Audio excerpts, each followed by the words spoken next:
Hi everyone, we're going to go over the idiomatic expression all bark and no bite. So when we use all bark and no bite to describe someone, it means that, let me describe the person. It's going to be a person who talks very loud, very tough, and, they make a lot of threats to you, but they don't follow through with it. They may make a threat to you, but they're never, ever, ever going to follow through with it. So, when you think of this expression, you need to think of a little dog. Think of a little Chihuahua dog. And little Chihuahuas, they can bark, bark, bark, bark, bark, bark, bark. They'll bark at you from a distance. But if you get really close up to them, they're quiet. They just back down. So that's sort of where this expression comes from. A dog that barks is not always going to bite you. So we're going to go over a few various sentences that we can use this expression in. So I'll start with you. You are, your. So I'm talking to you. I would say you're all bark and no bite. So you may yell a lot at me, you may raise your voice, you may threaten me, but I don't take you seriously. So you're all bark, no bite to me. Now we can also start a sentence with a possessive like my. So my boss.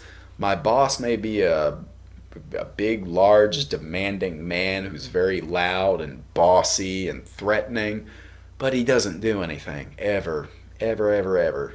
He's all bark, no bite. So in this case, I can say my boss is all bark and no bite. My boss is all bark and no bite.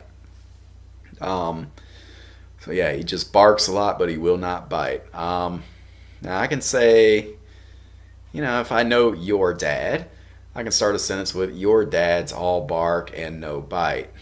If I think that your dad just kind of he tries to be bossy, but he has no follow through with his threats. Your dad's all bark and no bite. Um, Now sometimes some people, on first impression of somebody, they may, if there's a boss, if I have a boss who's very loud and threatening, but he never does anything, but I have a new coworker and they're really scared of him, I can tell my new coworker, don't worry about him. Don't worry about him. He's all bark and no bite. So I'm just kind of reassuring my coworker that don't worry about him. Don't worry about that guy. He's all bark and no bite. So he talks a lot. He talks very big. He talks very loud. He talks in a threatening way. But there's no bite there. You're not going to get in trouble with him. So those are a few different variations in which you can use all bark and no bite. And that is going to conclude this lesson. And thank you very much for following along.